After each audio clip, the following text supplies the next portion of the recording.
All right, so this is advanced modeling methods.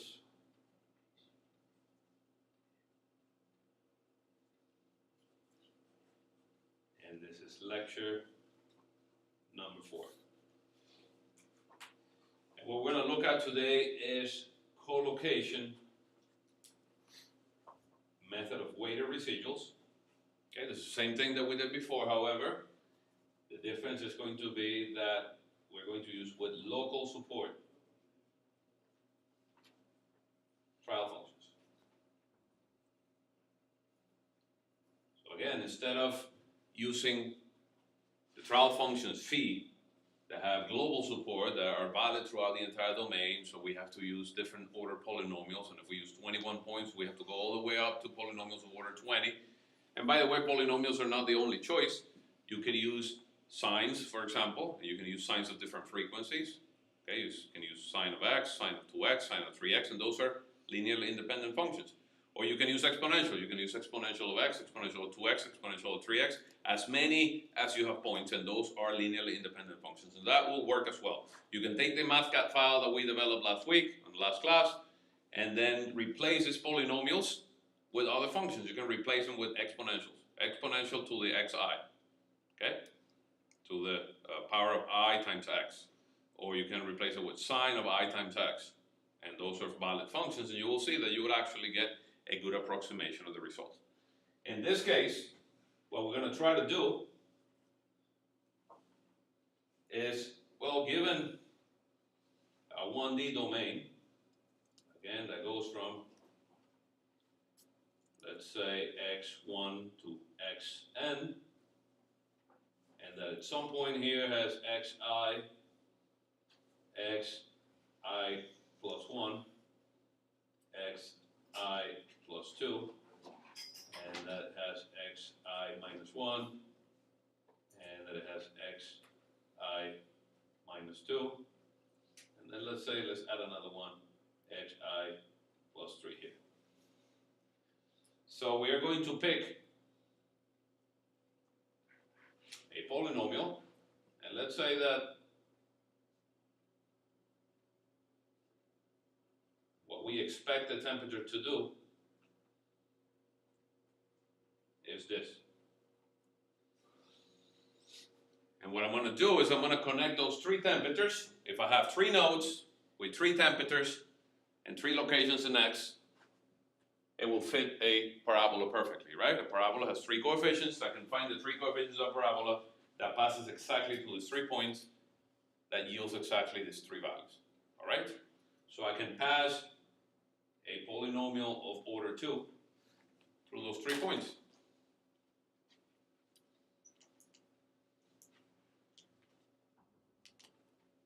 And let's say that then the function will do something like this, and this will be ti plus 2, and this will be ti plus 3.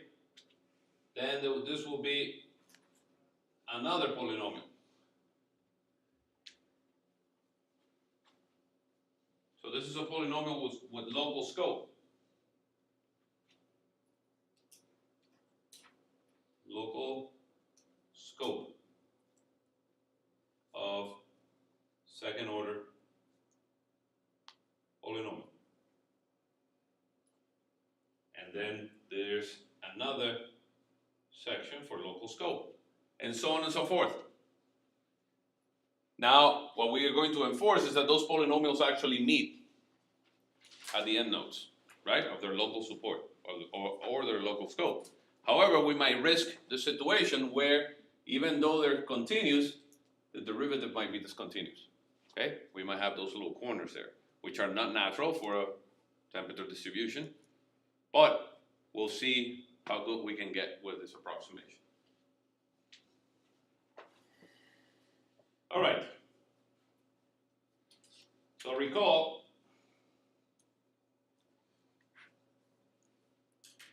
our domain residual, and we're talking about for the 1D example at hand, same one we've been looking at, the domain residual, looks like the second derivative of t with respect to x squared plus t plus x, such that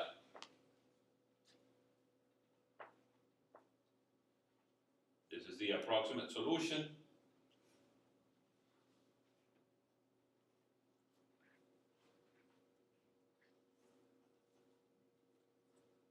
and this time I'm not going to write it in terms of a summation of so many functions, because there's not going to be that many functions.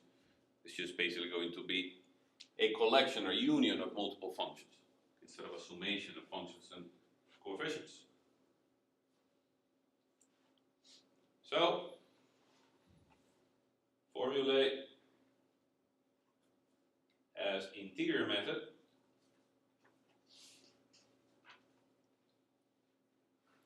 that means that the boundary conditions are perfectly satisfied.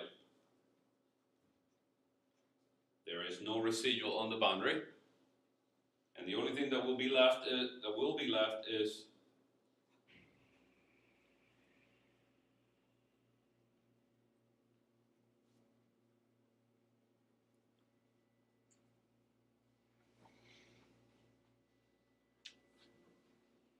that. The only thing that will be left is the domain residual, and again, collocation implies that the domain residual, the weight function, is the direct delta function at every one of these nodes that we arbitrarily locate.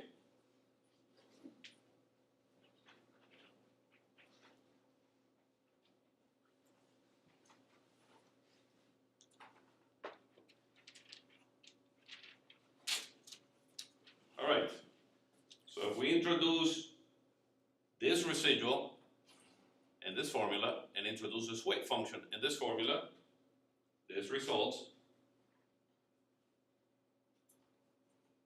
in basically the second derivative of t evaluated at xi plus t evaluated at xi plus xi is equal to 0.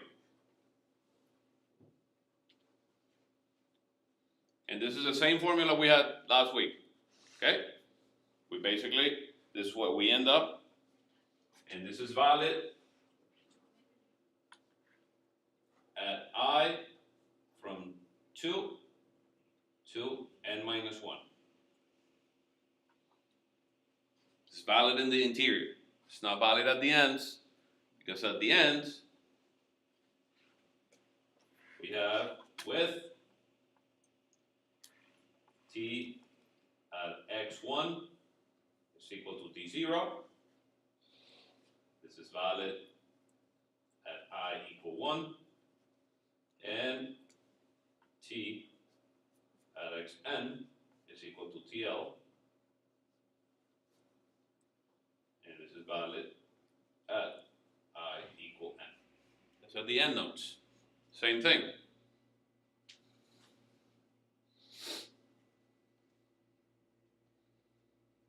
All right. Now the only difference is going to be that we are not going to formulate this in terms of a global polynomial, but instead, now select trial functions for the approximation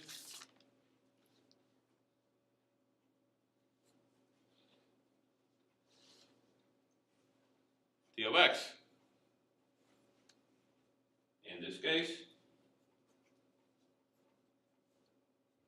let's choose second order polynomials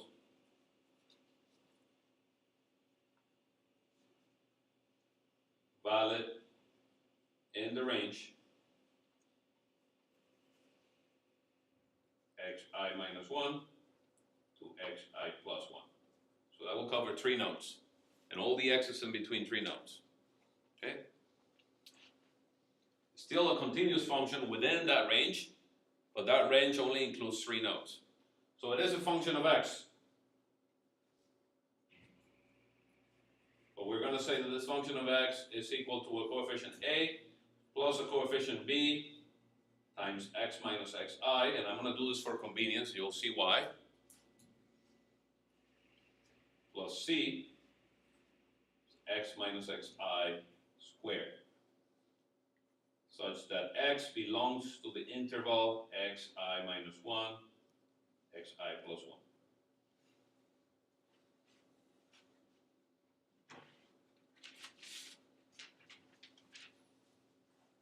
Alright?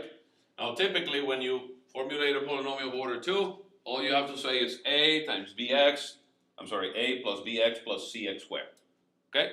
But for convenience, I'm adding this or subtracting this xi here and this xi here, so it would be easier to find those coefficients. Okay?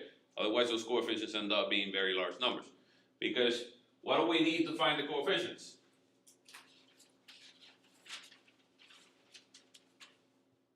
Subject to the 3 constraints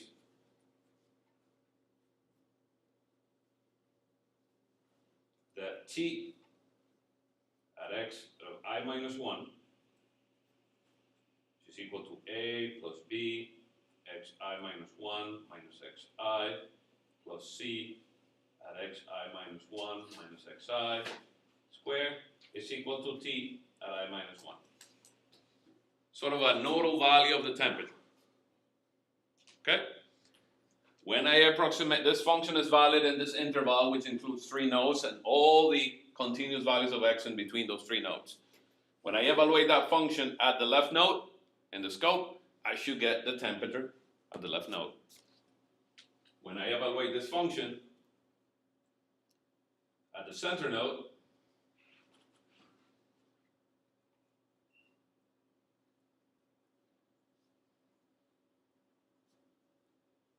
I should get the temperature at the center node. And when I evaluate this function at the right node,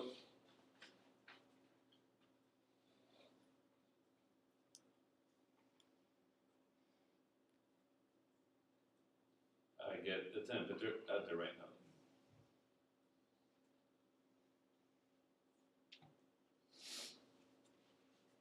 All right? So that, again, this is xi, this is xi plus 1, this is xi minus 1. This node has temperature Ti minus 1, this node has temperature Ti, this node has temperature Ti plus 1. And the distance between this node and this node is delta x. The distance between this node and this node is delta x.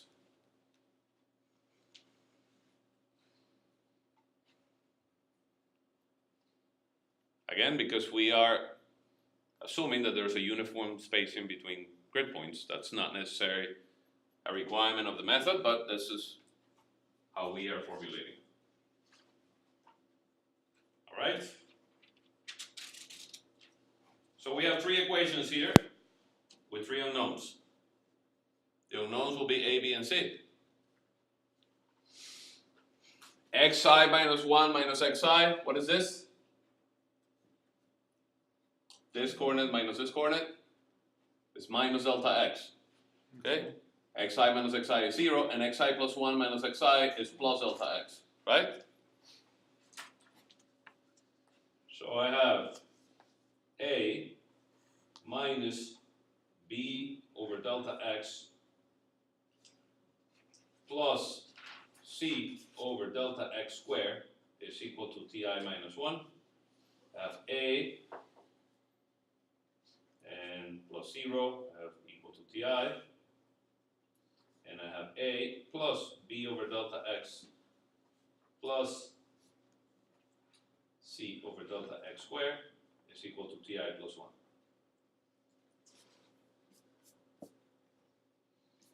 So these are the three equations. Is that clear?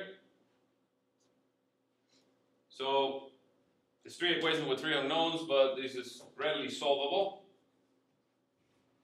You can see that A is equal to Ti from the second equation. So we're going to call this, I guess, 1, 2, and 3.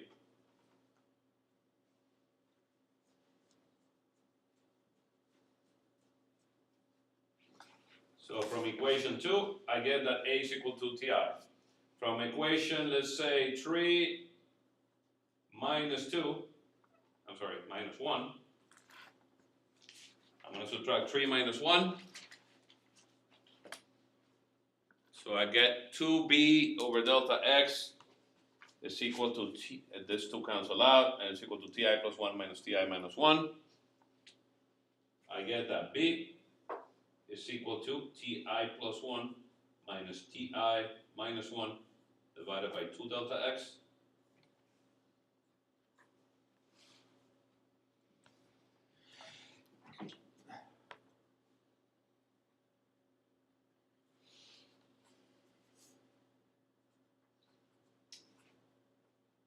This is times, sorry.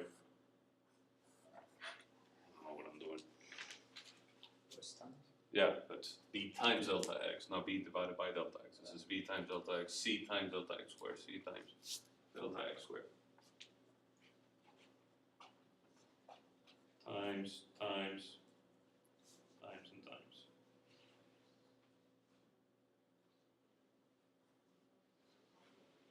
Okay? So I have the value of b. And now by adding 1 plus 3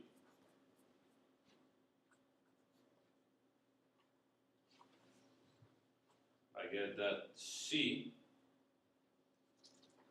is equal to Ti minus 1 plus 2 minus 2 Ti plus Ti plus 1 divided by 2 delta x squared.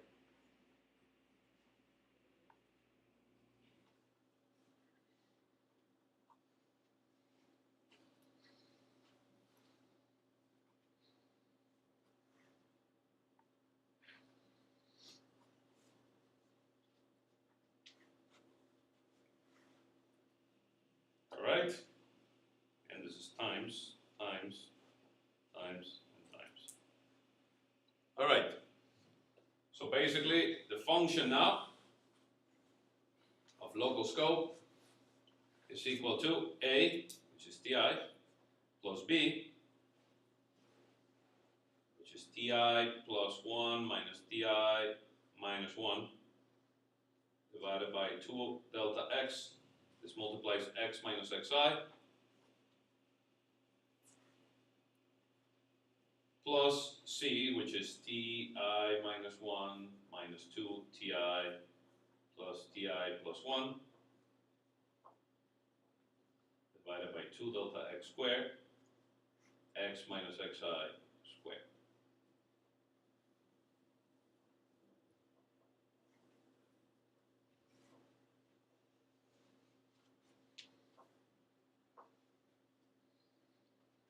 All right, and this is valid only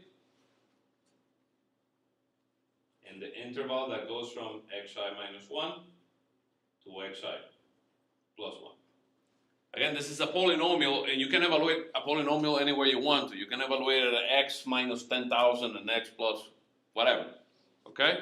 However, this polynomial is only valid, even though algebraically it's valid everywhere, numerically it would only be valid in this range between xi minus 1 to xi plus 1.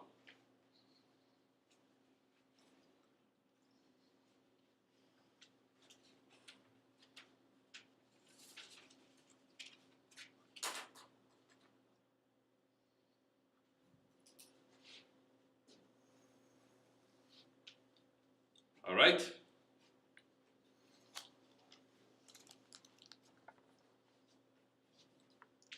Now,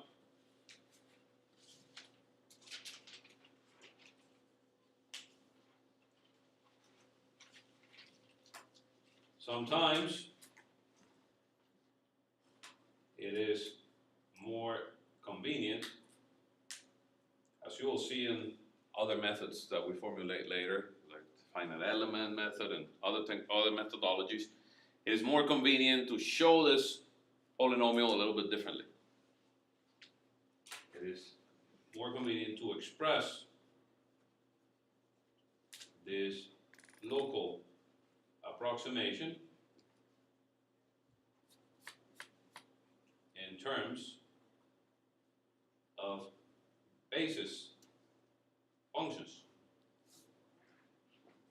such that, and I'm not talking about changing anything, I'm talking about just taking that polynomial and rearranging it, such that it looks like this. It looks like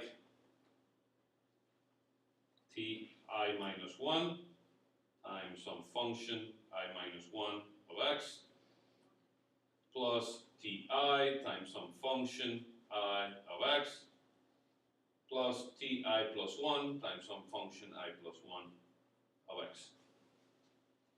And it will turn out that these three functions will end up being also quadratic polynomials.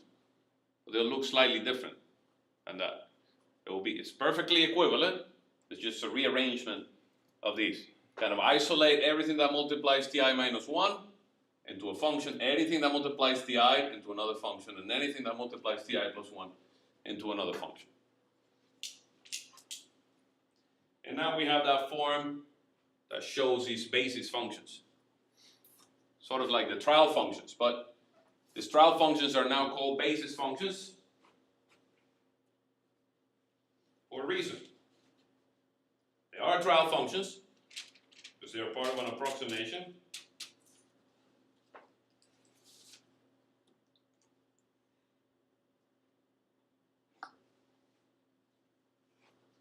Basis functions satisfy the following property.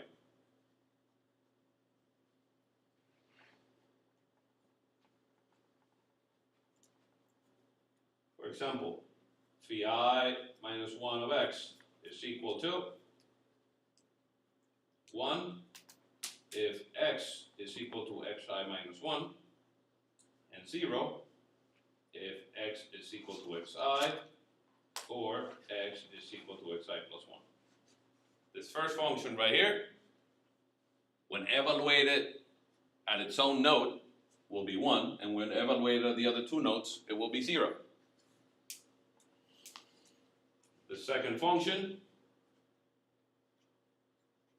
will be such that it will be 1 if x is equal to xi, and 0 if x is equal to xi minus 1, or x equal to xi plus 1. The third function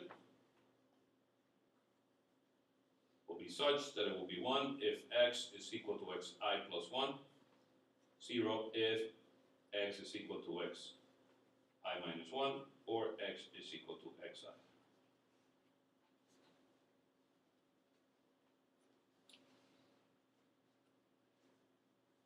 All right? So whatever those functions are, they'll be very easy to find, as you will see. But whatever those functions are, if we formulate it this way, notice that when we evaluate this at xi minus 1, we should get ti minus 1, right? That's what the local scope polynomial says. When we take this polynomial and replace x for xi minus 1, we should get back ti minus 1.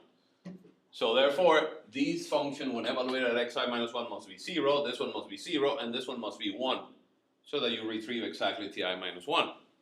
When you evaluate that entire function at xi, you should get back ti. So therefore, this one must vanish, and this one should give you 1. That's a primary characteristic of a basis function. This particular characteristic, that is, that evaluate to 1 or 0 on the nodes of the local scope. All right. To find the basis functions, rearrange the second order polynomial. Okay, so we're back to this one here. And we're going to take everything that multiplies ti minus 1. See, we have this and we have this. So t of x is equal to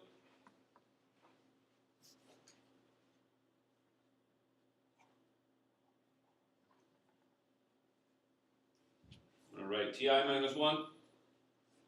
That multiplies, let's see,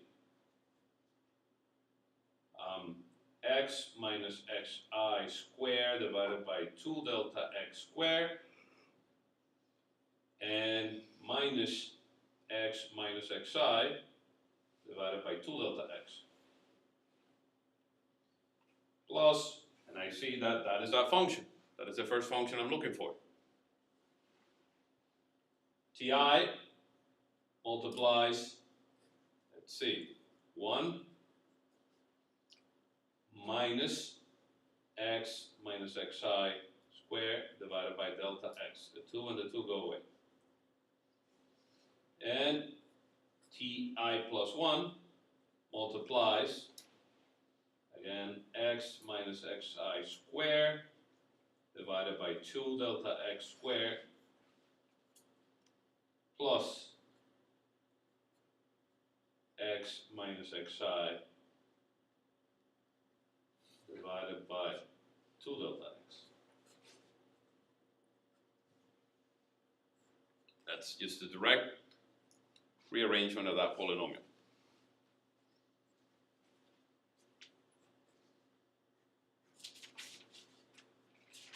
And if by inspection, see this and this bracket is sigma or phi I minus 1.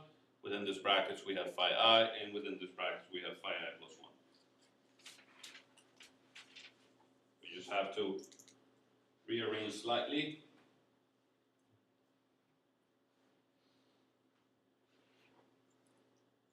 We have, I'm going to flip this around. I'm going to say 1/2 of x minus xi over delta x times x minus xi over delta x minus 1, and that multiplies ti minus 1. Oh, by the way, this is delta x squared. Yeah, the 2 and the 2 went away, but delta x remains. So here we have 1 minus x minus xi over delta x squared. That multiplies ti. And finally we have plus 1/2 of x minus xi over delta x times x minus xi over delta x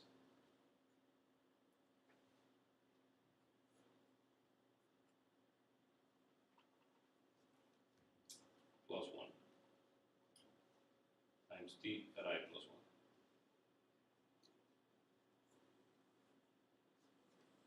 So here you can see sigma I minus 1, sigma phi I, and phi I plus 1.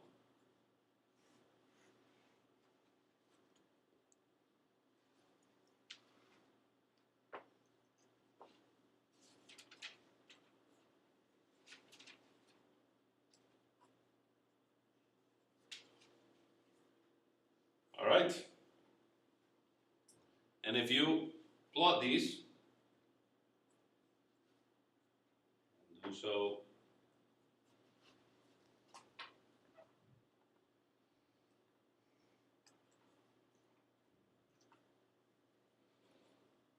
let's say this is node xi minus 1, this is node xi, and this is node xi plus 1. And let's say this is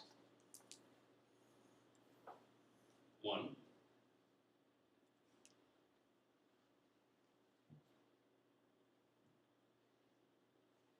The first function, phi I minus 1, is a quadratic polynomial that looks like this.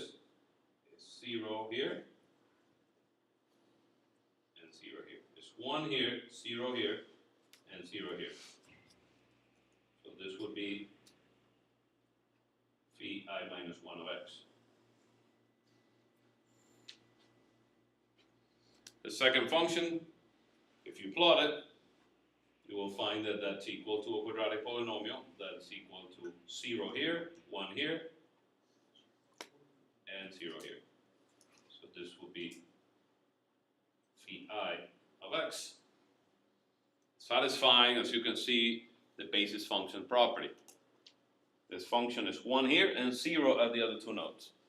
This function is 1 here and 0 at the other two nodes. And the third function is obviously 0 here, 0 here, and 1 here.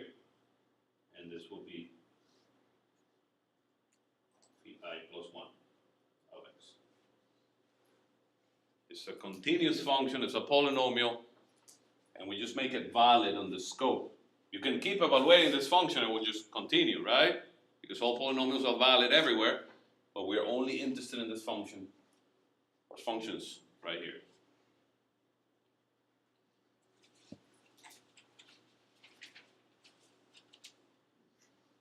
All right. Now we need to, and this was sort of a parenthesis because next few classes we are going to need those basis functions in that particular form. But for today, all we need to do is minimize this residual. The residual looks like this. Well, that's the residual after we integrated it, multiply times the Dirac delta function, and these are the basically conservation equations. Okay? Basically, that evaluated at every point xi between 2 and n minus 1 must be 0. The boundary conditions, we don't worry too much because those are automatically satisfied. Okay? So,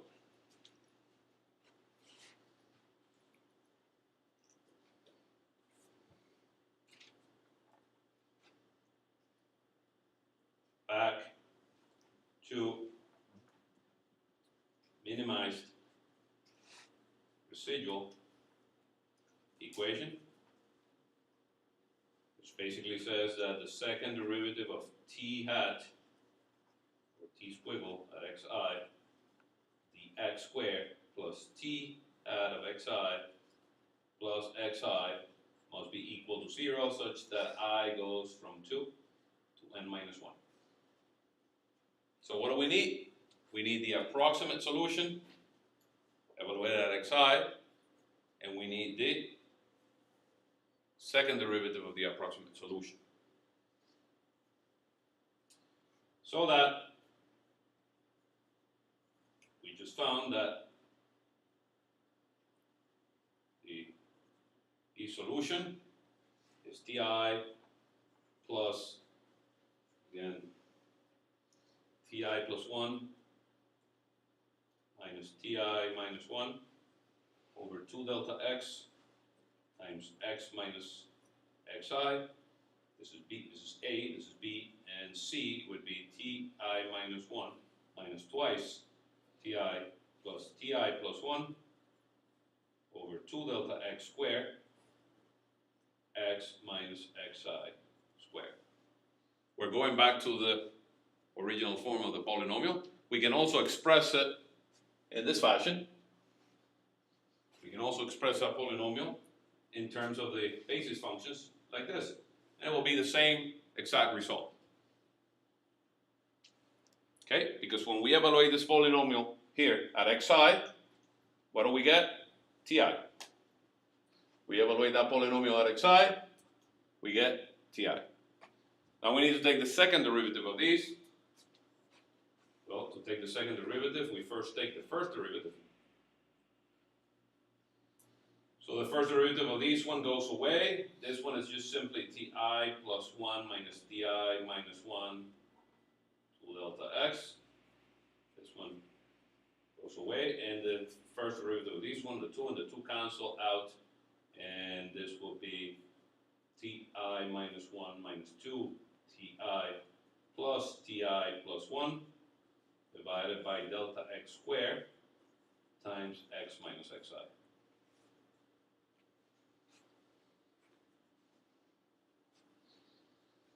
Furthermore, the second derivative, this one will disappear, and this will disappear, so it would just simply be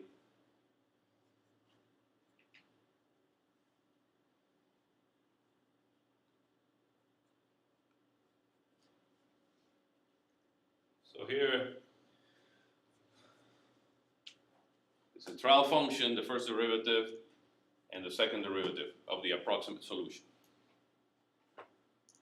And we need to plug into the minimized residual equation, plug this in here, evaluating this at xi, but notice that this is a constant. If it's a second order polynomial, you take two derivatives, you end up with a constant anyways. So you don't really need to evaluate this at xi because it's a constant. You need to evaluate this at xi, and you get ti plus xi is equal to 0.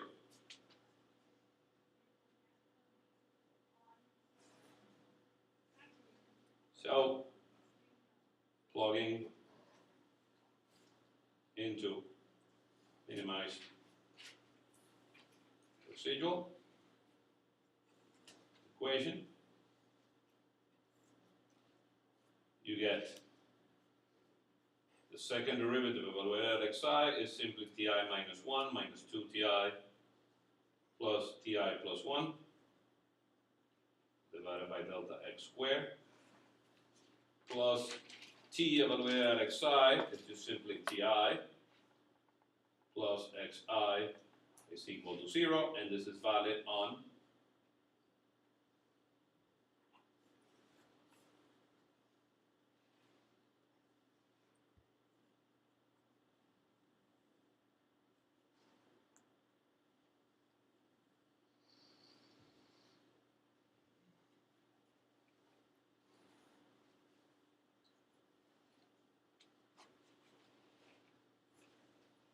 and this is the discretized equation.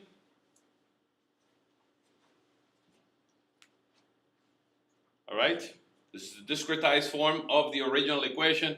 And does it look familiar? Have you ever done finite differencing? Okay, you take an equation and done finite differencing. I'm sure you did it in heat transfer or any of these other courses. It's perfectly equivalent to finite differencing. So local collocation method of weighted residuals is equivalent to finite differencing method. So we just formulate a finite differencing method from another framework, from the generalized framework of method of weighted residual. So if you assemble this whole thing, you'll have 1, 0, 0, all the way to 0.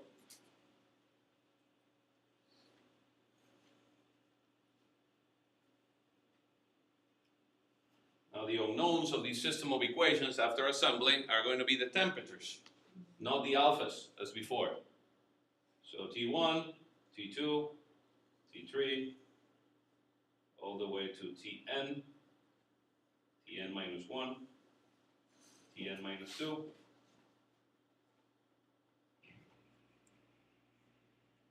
So that was called finite difference? Yeah, I'll write it down in a second. And the right-hand side vector, well, the first equation is the first boundary condition, T0. The last equation is the boundary condition on the right-hand side. And all the inner equations, so this will be 0,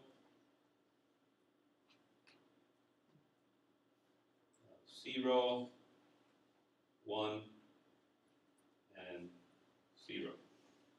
The last equation will be TL, and all the inner equations will be equal to minus xi. So this will be minus x2, minus x3, minus x and minus 2, minus x and minus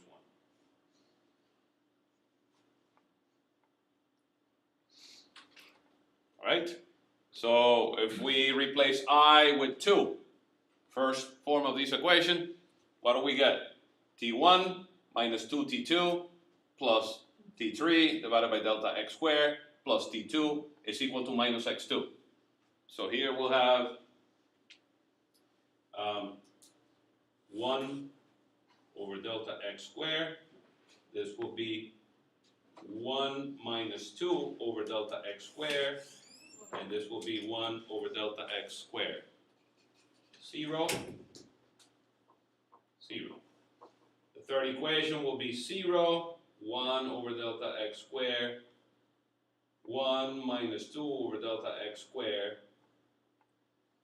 and 1 over delta x squared, 0, 0. Likewise, we have 0. Here we have 1 over delta x squared, 1 minus 2 over delta x squared, and 1 over delta x squared. These are the coefficients of this equation. 0, and so on. So you see, you end up with a tridiagonal system, as opposed to what we ended up last week, which was a system that had coefficients everywhere. We're looking for the alphas, because those polynomials had global scope. Everything dependent on everything. All this matrix had coefficients fully populated.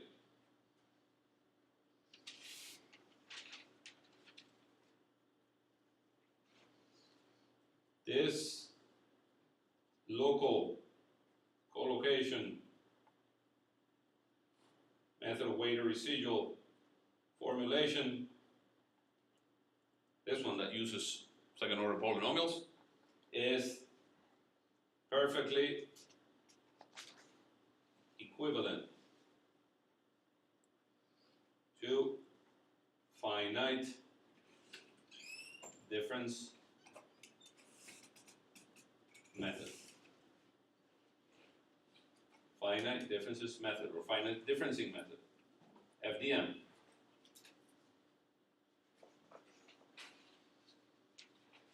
It is the same. If you start from scratch, we start with the equation from scratch and formulate this as a finite differencing method using the Taylor series approximation of the derivatives, you end up with exactly the same algorithm. Same one.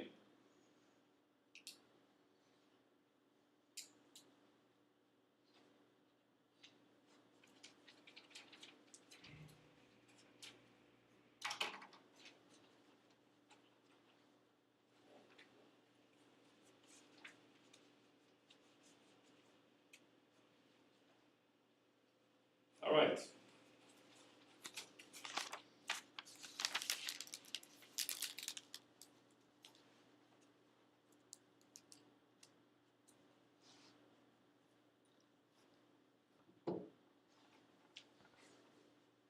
So let me know when you're ready, and then we'll do it in MathCAD. And you'll see now that this particular method, because we're not using increasing order polynomials, we're using the same second order polynomials over and over, we're just shrinking them and shrinking them and shrinking them, it might not suffer from round-off error. So the fact that you increase the resolution by adding more and more and more points doesn't mean that you end up eventually with wrong results, okay? At some point, eventually, when the delta x becomes too small, because you're squaring it, now you're dividing by a very small number. And division by a small number in the computer carries round off, okay? So, but it's not going to be as problematic as the global scope polynomial. So let's see.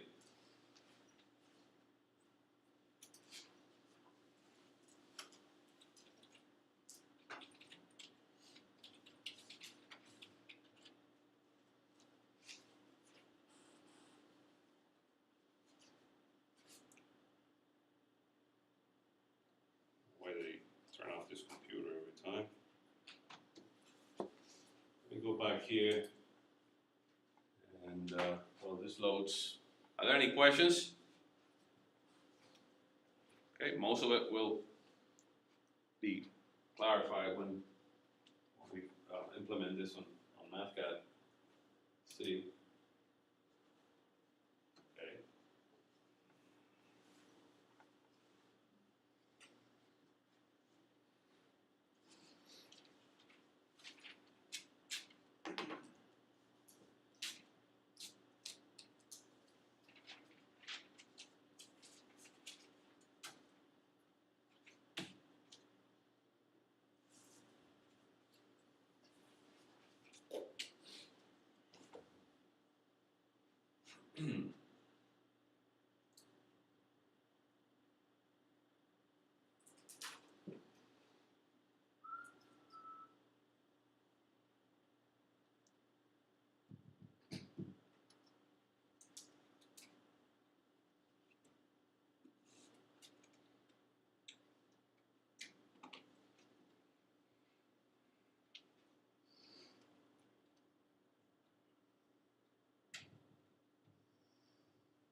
All right.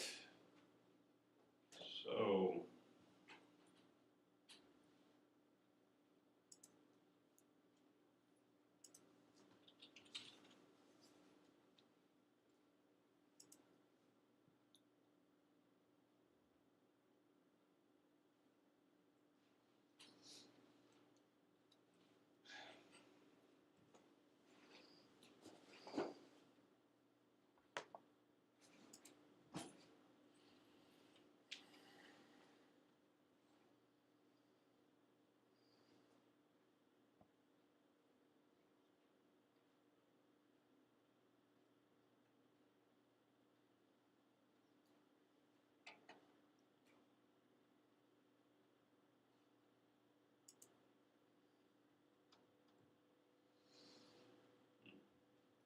To come in earlier every time to turn on this computer. Apparently it goes through update every time.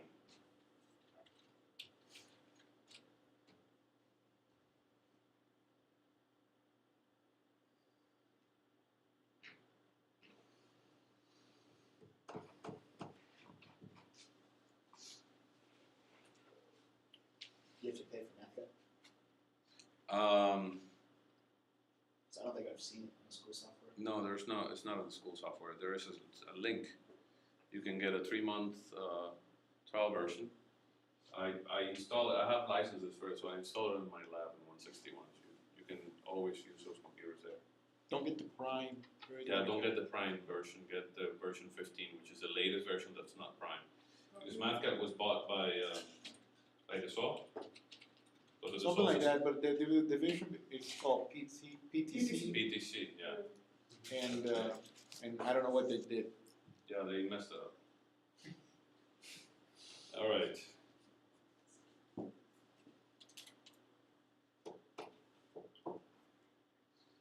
Well, hopefully today. I discovered that it translates the old fonts into the new one, but then you can't save it back into the 15. Also, the Prime version, you can import files. You can import it, but I don't know if it's completely reliable because I imported one that was fine, and then I imported one I think it moved stuff around. I don't know why. I don't know if it's something I did or, but it's more cumbersome when you're gonna, you know how you do all the keyboard shortcuts? Mm-hmm. Some of them either don't work or they changed them. All right, so we're in. All right, so what I'm gonna do is we got 20 minutes, so I'm gonna do this from scratch again to make sure we. So new sheet, and I'm going to zoom in to 200%. And I'm gonna copy this first portion. I already did it, so I know it works. Okay, so I'm gonna copy this whole portion. It looks like the previous example. It's exactly the same example. Yeah. So we're basically copying the same thing, right? So we have The temperature on the left is imposed at 15. The temperature, on the right is imposed at 25. The length of the bar is 1, and this is the exact solution. And if we show the exact solution between 0 and L, define that range between 0 and L and intervals of 0.01, this is what the solution looks like, okay? It's a sine solution, but it's just a single oscillation of a sine, and it's not a polynomial, so we're trying to capture the behavior of these with local quadratic polynomials. So we're gonna have a quadratic polynomial here, another one here, another one here, and so on and so forth. At the end of the day, we basically discretize the whole thing, and the solution of the system of equations came in terms of the nodal values of the temperature. All right, so what we do next is, again, define the origin as 1. Let's not forget to do that, because otherwise it will assume that all your arrays start at 0. So I'm going to define n, and let's say we have n equal to 11, okay, to begin with. That's the number of nodes that we decide to use. I am going to say I is equal to 1 from 1 to n. Delta x is equal to L divided by n minus 1. That's equal to 0.1 in this case. And the collocation points xi at I, it is not a subscript, it's a subindex, is simply I minus 1 times delta x. Okay, so this basically defines an array. Xi is an array that contains the 11 points between 0 and 1. If I change this to, let's say, 15, then we're going to have 15 points instead of 11 points. Yes? So going back to your variable name, the xi1? xii. xii. Yeah. So, The I is an index. okay. And I'm indexing xi with these range I that goes from 1 to n. The n, we said n was 15. Yeah. So I'm going to bring it back to 11 so we have round numbers, right? So we have spacing every 0.1. So for your delta x, you have 1 over 10 because n minus 1. Exactly, yeah. It's going to give you 0.1. Mhm. So then you're multiplying that as your delta times. That's the delta x, yeah. Okay. So the xi1 is going to be 0, xi2 is going to be 0.1, xi3 is going to be 0.2, and so on and so forth until And we get to that expands as you said an index, but in our case an array? Or the index Yeah, is, these are the indices of an array. okay. So xi is an array, I is the index. All right. So let's see, what do we do next? Okay, let's take that matrix A.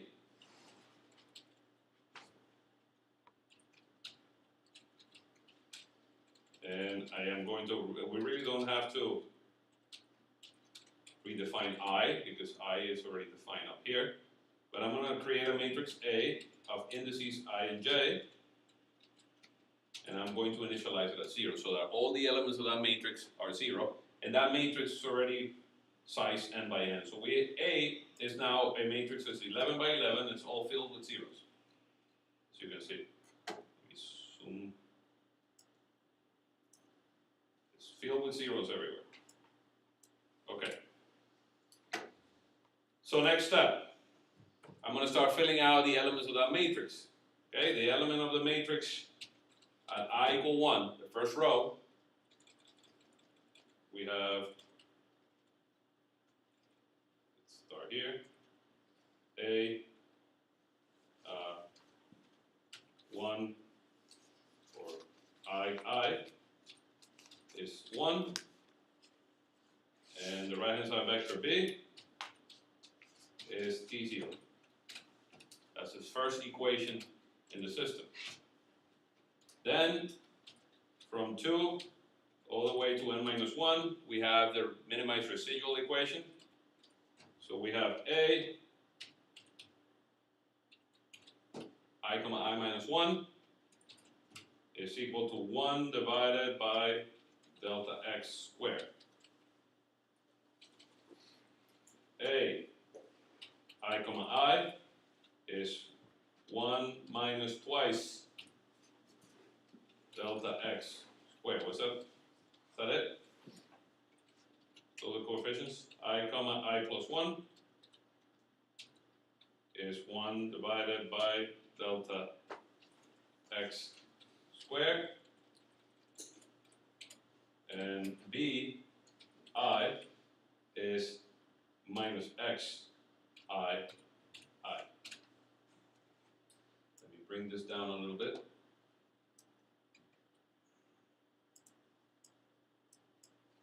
I'm going to put this here. And finally, the last equation, or the last row of the system is I n, and that would be a I comma I is equal to 1, and b I is equal to t L. All right, so now I have a matrix. Let's look how that matrix looks like. See, it was originally pre-filled with zeros. Now I have a 1 on the first equation, and then I have a tridiagonal system where the coefficients are always the same, but they keep moving in the diagonal direction. And the right-hand side vector b contains the boundary conditions and the forcing term xi in the equation. All right. So I have a system that looks like A times T is equal to B. So the system, the vector T, which we're going to call FDM, finite differencing method temperatures, and this is a subscript, not a subindex. I use the dot, okay, to denote just the subscript. Is the inverse of A times the vector B. All right, so now this, if you take the inverse of a matrix, you get a matrix. You multiply a matrix times a vector, you get a vector. This vector, TFDM, contains the nodal temperatures from 1 through 11. Hopefully, those are similar to the ones that we define upstairs. Okay, so let's see. I'm going to take this definition again. Actually, we don't. I'm going to take this plot, bring it down,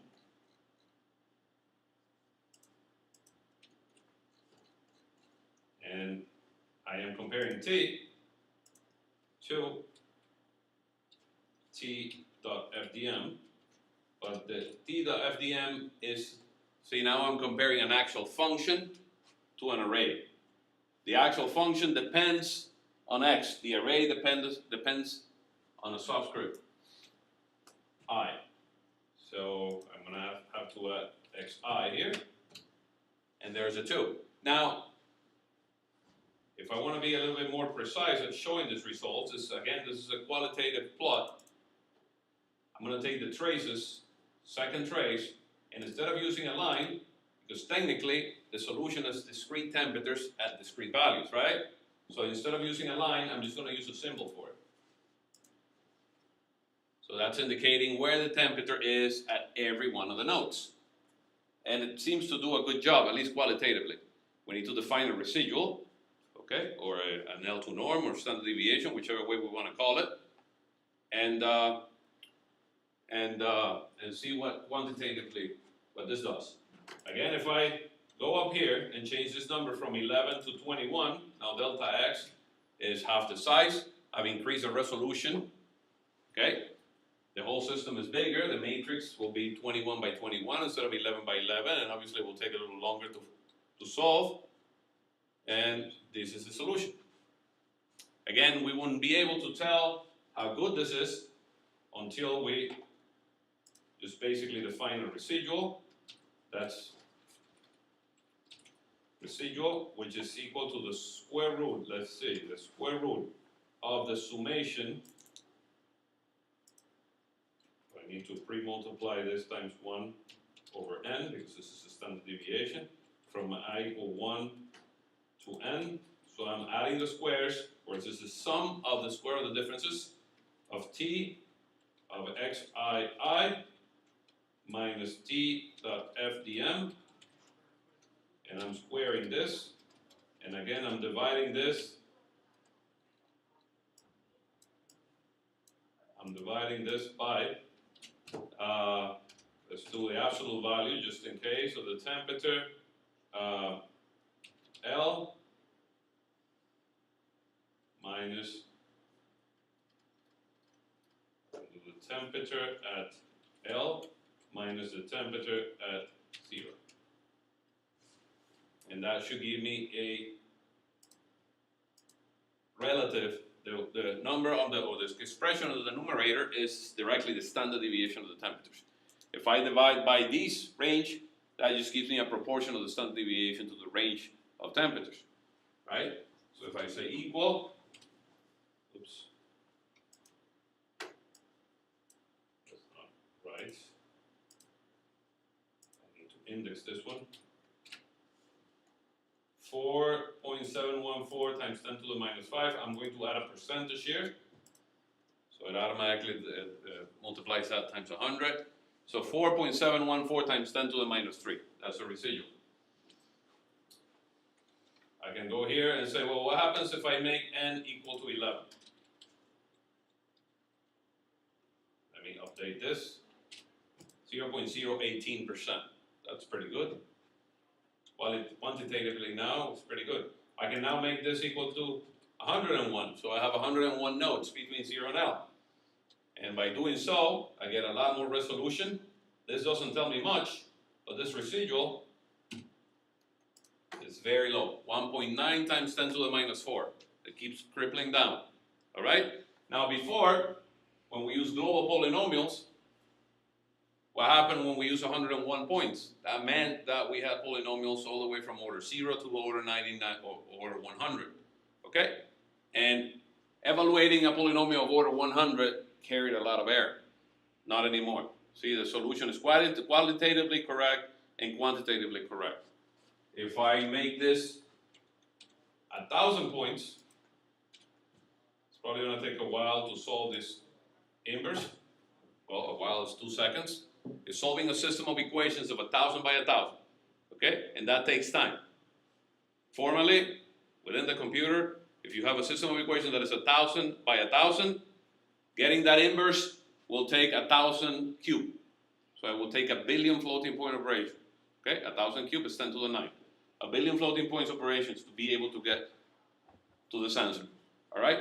But 1 billion floating point operations happen on the computer in a snap. That's why I didn't even notice. This plot doesn't tell much, and this, we're down to 10 to the minus 6%, so virtually no error. So you can keep on increasing the resolution, the error keeps going down, until that denominator delta x squared gets so tiny that round of error comes into play, okay? There's a point where that comes into play, but not yet. If you had done the 100 or 1,000 with the global polynomials, you would have gotten garbage as a solution. Okay, we can keep trying here to make this bigger. I don't want to make it 10,000 because we're going to be waiting here for 15 minutes until the inverse is calculated, but let's make it 3,000.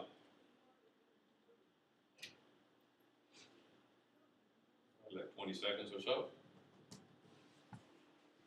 3 cubed, 27, about a minute. Let's give it a minute. There it is. And if I update this number, see, it keeps going down. All right, so at least we found a method now that is consistent in the way it produces an error that is relative to the spacing, okay? Are there any questions? So we've so far formulated the method of weighted residuals, and so far classified subclassified two methods of weighted residuals, the global collocation and the local collocation, and now identify that local collocation with quadratic polynomials is perfectly equivalent to finite differencing method.